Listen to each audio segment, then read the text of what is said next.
Polynomial of various degree. इसमें degree किसको बोलते हैं? देखिए, सबसे पहले डिग्री किसको बोलते हैं?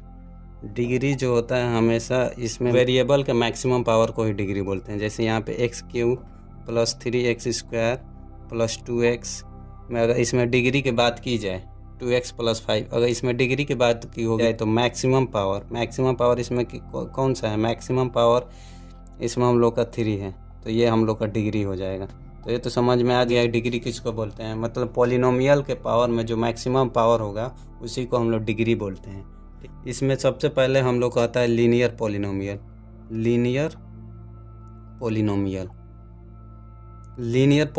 देखिए, लीनियर पॉलिनोमियल इसको बोलते हैं जिसका डिग्री 1 हो, जिसका डिग्री मतलब जिसके पावर में 1 हो वही हो जाता है क्या?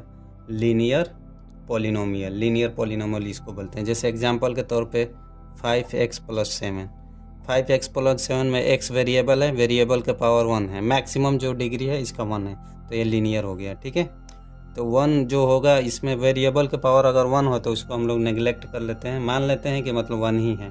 ठीक है, तो ये भी लीनियर पॉलिनोमियल हो गया।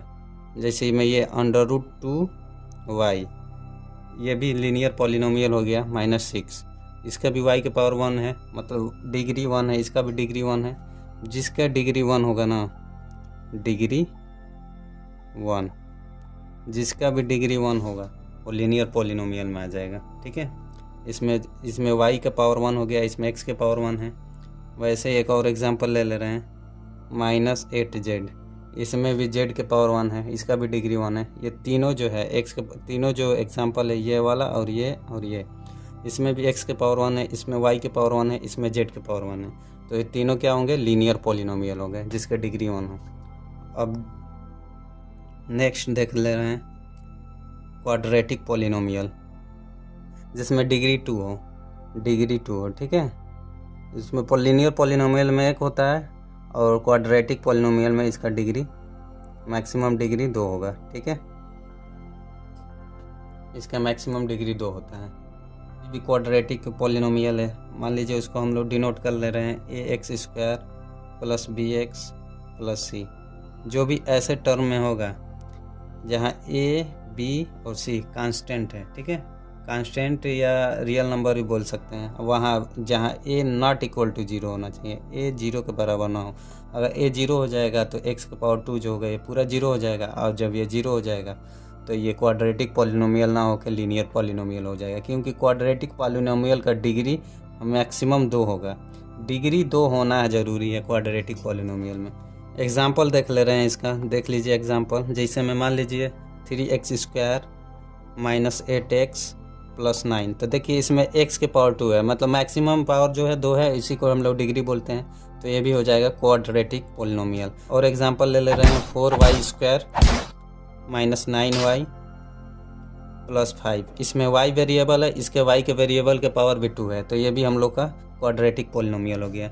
एक और एग्जांपल ले रहे हैं z के पावर में z² - 11z + 18, ये भी पॉलिनोमियल हो गया। तो जितने ये सब है क्वाड्रेटिक पॉलिनोमियल इसी के टर्म में रहेंगे। ये जो है ना, ये स्टैंडर्ड पॉलिनोमियल है, इसी जैसा सब रहेगा। जैसे मान लीजिए यहाँ एक कांस्टेंट है तो इसमें 3 कांस्टेंट हो गया, x² bx + c, वैसे यहाँ पर b की जगह पर 8 हो गया, c की जगह 9। तो ऐसे ही मतलब जो भी बनेगा पॉलिनोमियल इसी के टर्म पे, इसी के बेस पे रहेगा। ठीक है, अब नेक्स्ट देख ले रहे हैं क्यूबिक पॉलिनोमियल। वेरिएबल का पावर मैक्सिमम 3 होगा।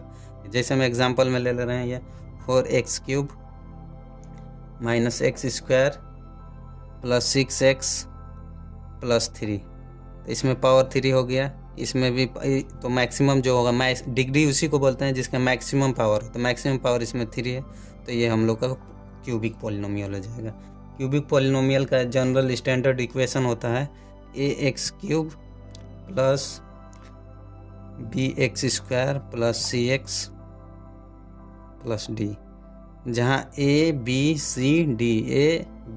c d कांस्टेंट है, कांस्टेंट नंबर है। ठीक है, वेयर a ≠ 0, a जो है 0 के बराबर नहीं होगा। अगर a जहाँ 0 का हो जाएगा तो ये पूरा x³ 0 हो जाएगा। जब ये पूरा टर्म 0 हो जाएगा तो ये क्वाड्रेटिक पॉलिनोमियल हो जाएगा। इसलिए a 0 नहीं होना चाहिए, बाकी कोई भी 0 हो इससे कोई दिक्कत नहीं, लेकिन a 0 नहीं होना चाहिए। ठीक है, तो जैसे मान लीजिए एग्जांपल, एक एग्जांपल ये दे दिया और दूसरा एग्जांपल दे रहा हूँ। जैसे मान लीजिए 7y³ plus 5y² minus 8y plus 9, ये हो गया क्यूबिक पॉलिनोमियल y के टर्म में। ठीक है, अब z के टर्म में देख रहे हैं 8 माइनस z³, ये भी क्यूबिक पॉलिनोमियल है, ये भी क्यूबिक पॉलिनोमियल है। क्यों? क्योंकि इसके भी डिग्री जो होगा 3 हो, डिग्री 3 होना चाहिए।